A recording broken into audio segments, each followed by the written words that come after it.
Andrew Sean entend des gémissements provenant de la chambre alors qu'il gravit les marches menant au deuxième étage de sa maison. Encore une fois, il se questionne sur la justesse de sa décision. On n'avait pas véritablement besoin de lui ici. Le froid mécanisme du système judiciaire était déjà en marche lorsqu'il avait rempli les documents et transmis les conclusions du détective privé à son avocat. Au travers d'une transaction impersonnelle, où Doran recevrait simplement les papiers, il aurait pu s'extirper de cette situation dégradante sans confrontation directe, sans friction. Il avait longtemps envisagé d'emprunter la voie la plus simple, mais quelque chose le tracassait. Il lui semblait juste d'être présent à la fin de leur histoire, comme il l'avait été au début.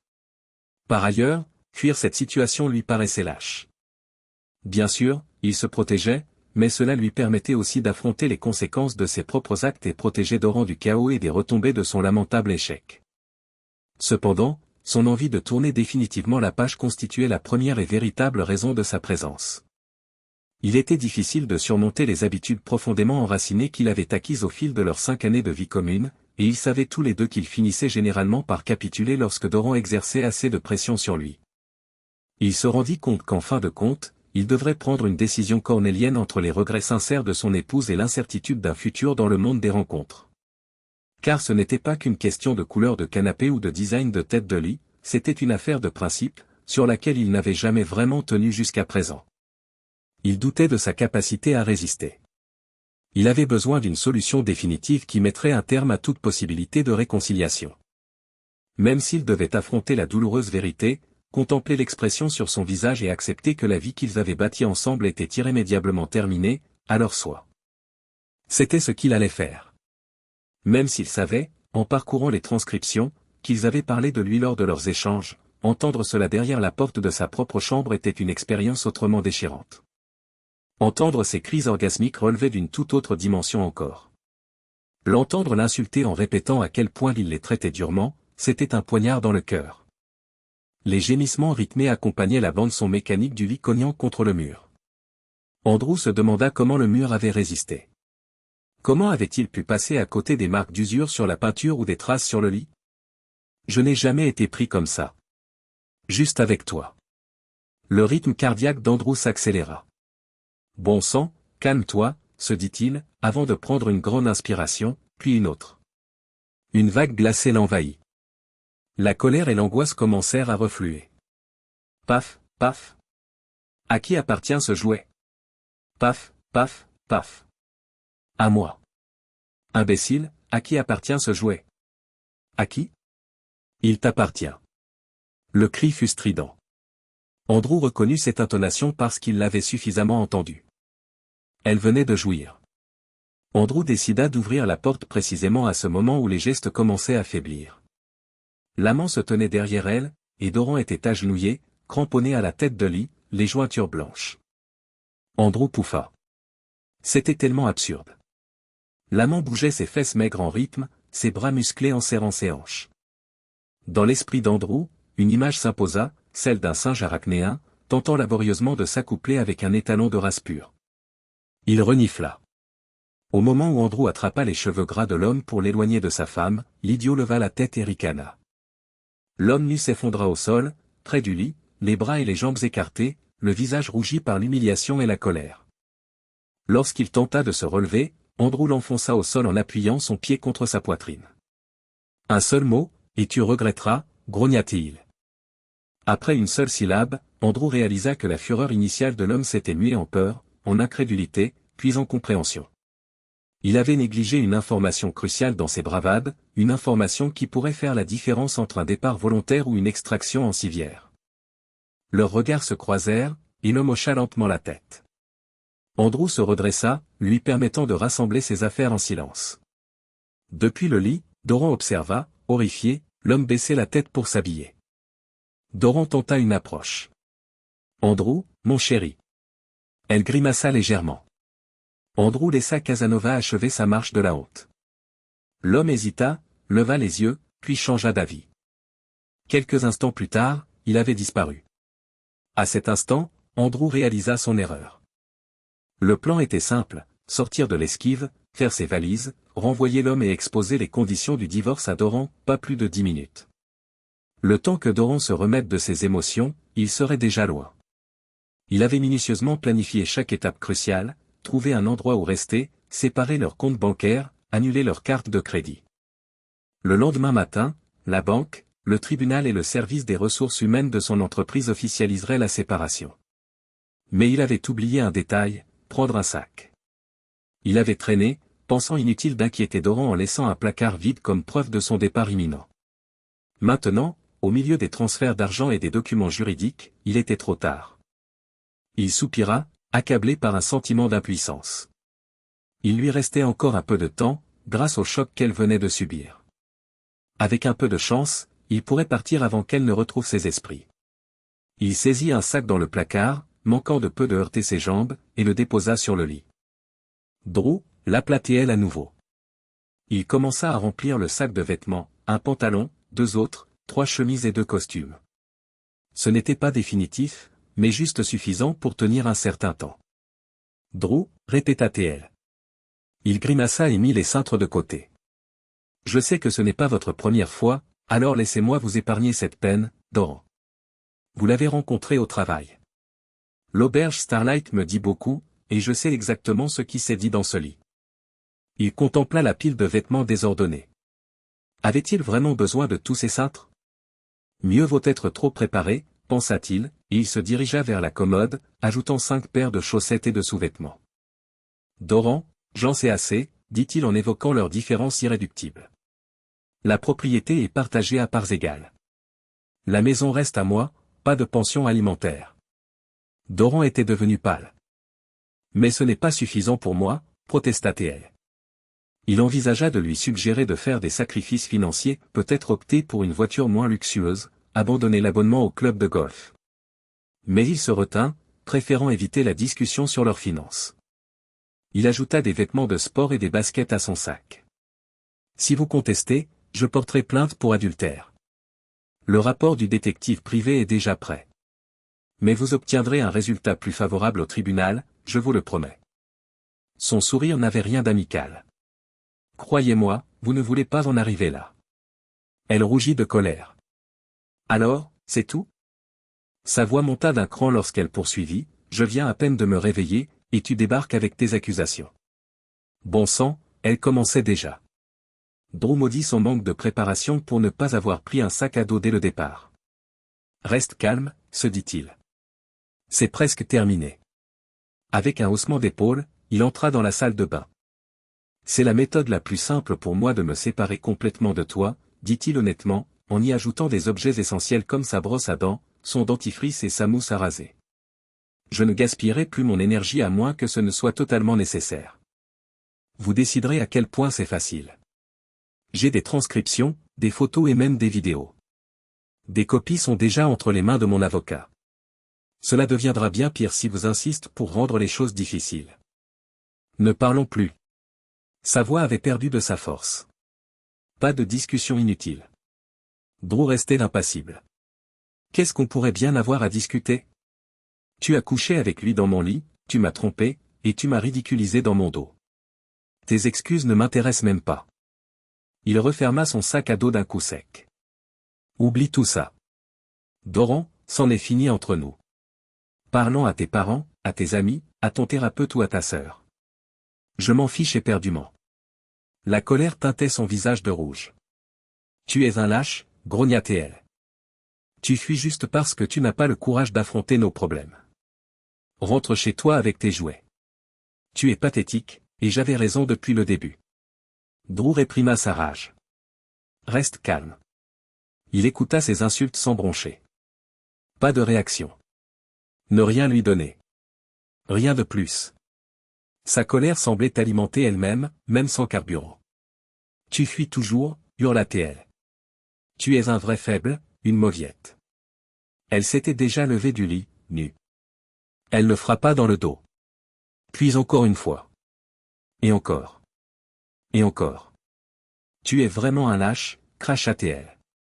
Drew jeta un coup d'œil rapide. Il remarqua la sueur perlant sur son front et la lueur humide sur son mollet. Il continua à boucler sa valise. Il était presque prêt. Une part de lui bouillait, mais il ne sentait plus les coups de ses poings dans son dos. Il imagina la bête en lui, relevant la tête et ouvrant les yeux. Un salaud. Un lâche. Ses poings continuaient à s'abattre sur lui. Tu as peur de te battre. Bon sang, tu es vraiment une poule mouillée, cria-t-elle. Il se dit, j'aurais vraiment dû faire mon sac plus tôt. Puis il vit des étoiles danser devant ses yeux lorsqu'elle frappa sa tête. Il pivota vers elle. Drew a pris conscience de son tempérament à l'âge de 14 ans. Il y avait eu quelques incidents avant cela, notamment des bagarres, des cris, des insultes et d'autres débordements de ce genre. Les adultes, se remémorant peut-être leur propre enfance tumultueuse, secouaient la tête et disaient, les garçons restent des garçons. Il s'excusait, il le sanctionnait, mais personne ne cherchait à comprendre ce qui lui arrivait. Cependant, à 14 ans, quelque chose se produisit qui amena ses parents et lui-même à ne plus pouvoir ignorer que sa colère n'était pas juste un trait de caractère banal. Ce n'était pas une situation typique. Comme d'habitude, Drew s'était allongé sur le canapé, regardant la télévision tout en discutant avec son meilleur ami Jeff au téléphone. Ils parlaient de choses sans importance, leur devoir d'anglais, la dernière chanson de Pearl Jam, la couleur des sous-vêtements de Kelly Sonsini, et cette sempiternelle question de savoir si elle réalisait qu'elle les faisait voir devant toute la classe. Une conversation ordinaire, un soir ordinaire. Fiona, la sœur de Drew, occupait les 2/3 du canapé et semblait vouloir tout contrôler. Elle commença à lui donner des coups de pied, mais il put les ignorer parce qu'elle avait des jambes maigres et des pieds petits. En réalité, il ne prêta même pas attention à elle. Jusqu'à ce qu'elle attrape le téléphone et le lui abatte sur la tête. Drew vit brièvement des étoiles. Plus tard, il se rappellerait cette soirée avec confusion. Lorsqu'il la frappa, l'appareil grésilla. Il sentit l'impact monter le long de son bras. Fiona hurla et se mit la main sur la tête. Après avoir promis de rappeler Jeff, Drew raccrocha. En tentant de la réprimander, il remarqua que du sang coulait de ses mains. Puis, ce fut une cacophonie de cris. Drew eut d'abord envie de fuir. Son père, lui aussi, avait un tempérament colérique. Une fois, alors qu'il conduisait sur l'autoroute du New Jersey, il avait ouvert la fenêtre et arraché une poignée de cheveux à Drew. Ce dernier ignorait quel châtiment il encourrait pour avoir frappé sa sœur. Mais Drew ne savait pas quoi faire après être parti de la maison. Désorienté, il s'arrêta dans la cour d'entrée. Il n'avait nulle part où aller. Il s'effondra au sol, désespéré. Ses yeux se remplirent de larmes qu'il ne pouvait contenir. Son père arriva enfin et s'assit à côté de lui. Drew était submergé par la honte et la peur. Depuis ses 10 ans, il avait entendu toutes les expressions que les pères utilisent pour endurcir leurs enfants, les hommes ne pleurent pas, sois un homme, et la classique, si tu cherches une raison de pleurer, je t'en donnerai une bonne. Son père méprisait les larmes. Pourtant, malgré tous ses efforts pour se contenir, elles continuaient de couler. Mais, cette fois, son père ne semblait pas les remarquer. Il poussa doucement Drew du coude. La première fois que j'ai vraiment blessé quelqu'un, j'avais ton âge, commença-t-il doucement. Drew tendit l'oreille pour entendre la voix grave de son père. Ses sanglots étaient presque incontrôlables. Vraiment, murmura-t-il. Oui, l'un de mes camarades de classe en 3e. Denny Greenbaum. Son père poursuivit. Il ne cessait de tripoter ma pastèque. Le père de Drew secoua la tête. Je lui ai dit de ne pas la toucher avec ses sales pattes. Il n'a pas écouté. Qu'est-ce que tu as fait, demanda Drew. Son père hésita. Je l'ai frappé à la main avec un rapporteur, avoua-t-il en regardant la rue. J'ai été suspendu 3 jours. Il s'est vengé? Le père de Drew sourit. Oui, environ une semaine après. Il m'a poignardé la cuisse avec un crayon cassé. Drew se souvint du petit morceau de graphite noir incrusté sous la peau de son père, mais ignorait son origine. Et ensuite, questionna-t-il. Son père soupira. Je l'ai accepté. Je suppose que je le méritais. Finalement, nous sommes devenus amis. Il a même été l'un des garçons d'honneur à mon mariage. Oncle Denny. Drew renifla. Est-ce que tu vas me punir? Pendant un long moment, le père de Drew observa ses mains. Enfin, il exhala lentement. Je suppose que tu vois quelque chose d'horrible en ce moment, n'est-ce pas? Drew acquiesça. Et je suppose aussi que tu te sens un peu coupable? Oui, monsieur. Son père soupira. Je t'ai transmis mon tempérament. Comme moi, tu dois apprendre à le maîtriser. Drew se rappela l'autoroute du New Jersey, comment il avait boité 3 jours après que son père l'eut tiré hors du lit par les chevilles. Comment il lui avait lancé Max, le chat de la famille, au visage. Drew portait encore les cicatrices.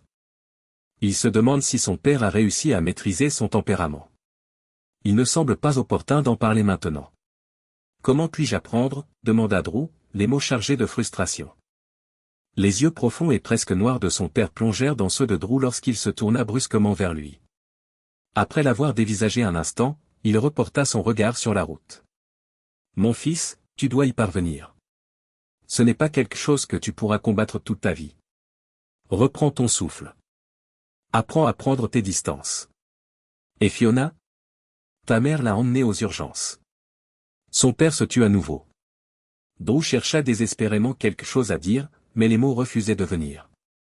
Fiona aura besoin de soins, ajouta son père. À toi de gérer sa colère. Ce sera peut-être ta punition. Le front de Fiona avait nécessité 9 points de suture pour guérir. Elle avait eu de la chance, cette cicatrice serait cachée sous la racine de ses cheveux.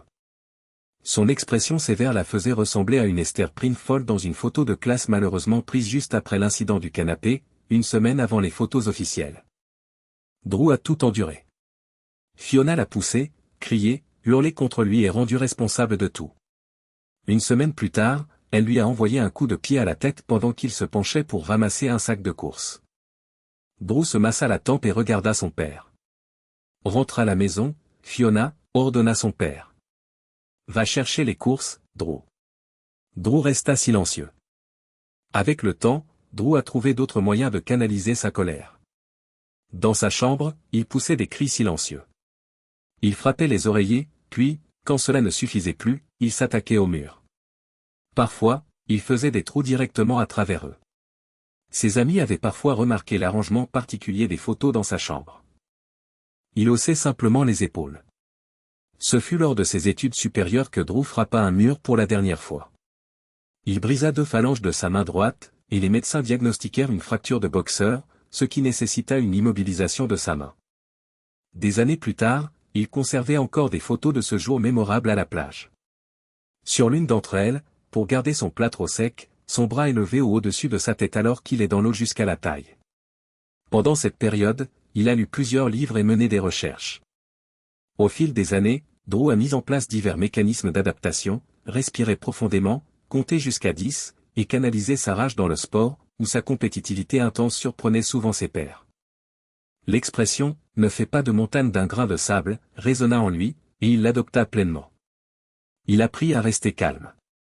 Après l'incident du mur, Drew n'a plus jamais perdu son sang-froid, mais la colère demeurait tapie sous la surface. Elle refaisait surface à chaque cri dirigé contre les enfants d'autrui, à chaque juron bruyant à l'épicerie ou à chaque coup de volant imprévu en ville. Mais il la tenait enchaînée, absorbant des émotions qu'il n'exprimait jamais. Il parvenait à la contrôler, à la confiner comme un prisonnier, toujours sans jamais véritablement la vaincre. Cet homme-là était celui que Doran avait rencontré et épousé, une personne honnête qui absorbait les coups de la vie et ripostait rarement, sauf en cas de nécessité absolue. Gentil mais ferme. Ses principes étaient inébranlables, mais il les appliquait avec douceur. Drew avait décidé que, lorsqu'ils auraient des enfants, il ne deviendrait pas le genre d'homme que son père avait été. Il était déterminé à maîtriser sa colère, à veiller à ce que ses enfants le respectent sans jamais le craindre. La rage s'est apaisée, satisfaite par le silence de la vie qu'il avait bâtie. Mais les attentes de Doran n'ont pas été comblées. Où était passé son partenaire réfléchi et compatissant? Elle ne comprenait pas pourquoi il avait si vite évincé Will, ce garçon sympathique au sourire amical, celui qui savait faire des compromis et plaisanter. Avec quelle facilité il avait brisé la façade de son amant pour révéler qu'il n'était qu'un garçon se cachant derrière une mince couche de mots durs et d'auto-illusion. Mais Will n'était pas le seul à s'être laissé tromper, n'est-ce pas? Elle concentra son attention sur Drew, faisant abstraction de la voix timide qui résonnait en elle. Il semblait l'avoir abandonnée. Ne se souciait-il donc plus d'elle? Ne chercherait-il même pas à arranger les choses? Elle fut abasourdie en réalisant qu'elle avait été trompée. Ce n'était pas censé se passer comme ça. C'était à lui de s'excuser. Peut-être qu'aucun d'entre eux ne savait s'excuser. Pardonner était peut-être trop demandé. Essayez juste de réparer. De trouver un moyen de rester ensemble. Mais Drew ne faisait aucun effort. En fait, il ne la regardait même pas. Il lui avait dit qu'il avait l'intention de demander le divorce. Il l'avait dit d'une voix étrangement détachée, comme si elle ne représentait rien pour lui. Comme s'il était impatient de l'effacer de sa vie. Son monde entier avait jadis tourné autour de cette femme. La future mère de ses enfants. Il l'avait aimée, protégée, chérie comme un joyau durant ses 5 années de vie commune. La fureur monta en elle. Qu'il aille se faire voir, pensa-t-elle vraiment. Elle laissa sa colère grandir, s'enflammer. Elle laissa cette colère engloutir la culpabilité et les regrets. Elle laissa cette colère noyer ses doutes et la petite voix muette qui lui disait qu'elle avait peut-être, elle aussi, contribué à leur destruction. La force, la fureur et la vengeance vinrent alimenter cette colère. Elle lui hurla dessus à ce moment-là. « Tu m'abandonnes ?» Il faisait comme si elle n'existait pas, lâche. Elle perdit tout contrôle. « Tu t'enfuis parce que tu n'as pas le courage d'affronter nos problèmes. Retourne chez toi avec tes jouets. Tu es pathétique, et j'avais raison. » Elle se mit alors à frapper son dos de ses poings. « Tu t'enfuis toujours ?» cria-t-elle. « Tu n'es qu'un faible, un lâche. » Elle le frappa à nouveau. « Tu es vraiment un lâche. » Mais il continua à faire ses bagages, sans même ralentir. C'était comme si elle n'était pas là. Sa colère atteignait d'une intensité écrasante. « Bâtard, lâche !» cracha-t-elle. « Tu as peur de te battre. Tu n'es qu'un faible. » Elle lui infligea un coup de tête. Soudain, elle sentit sa main sur sa gorge et il pivota. L'affrontement avait été interrompu au milieu de son discours. C'était une étreinte douce, presque une caresse. Gentille. Ferme. Pour la première fois, elle rencontra ses yeux, et ses mains restèrent suspendues en l'air. Elle vit la froideur, le vide. Les yeux d'un étranger. Lentement, elle abaissa les mains. Il se pencha de plus en plus près jusqu'à ce qu'il soit complètement au-dessus d'elle. « Doran, tu as raison. Je suis un lâche. Mais tu ne me fais pas peur. » Bien que ses mots fussent doux, ses yeux la tenaient captive. Elle se sentait comme un petit animal pris dans le regard hypnotique d'un prédateur. « Doran, sais-tu de quoi j'ai peur ?» Comme si on lui avait saisi le cou, elle secoua la tête. « J'ai peur de moi-même. Je crains les conséquences si je perds le contrôle. » Elle essaya de sourire, mais quelque chose la gênait. « Drew, tu ne me possèdes pas », ce qui, bien que formulé comme une question, en était une affirmation. Il lui rendit son sourire, mais ce n'était pas celui qu'elle connaissait, le sourire de Drew. Celui-ci était davantage animal qu'humain, le rictus d'un chasseur. Peut-être avait-il toujours été tapi sous la surface, mais elle ne l'avait pas reconnu. Avait-elle donc été aveugle ? « J'ai peur de ne pas pouvoir m'arrêter de te frapper si je commence, Doran. » Son sourire s'agrandit, dépourvu d'humour. Son estomac se contracta. « Je ne crois pas que j'hésiterai à m'arrêter. » Elle était terrifiée, sa vessie lourde. Elle recula chancelante lorsqu'il libéra sa gorge. Elle ouvrit la bouche pour parler, mais hésita. Finalement, elle détourna son regard de ce sourire glacial et de lui. En s'éclipsant dans le couloir, elle marmonna, « Je vais à la salle de bain des invités. » Lorsqu'elle revint, il avait disparu.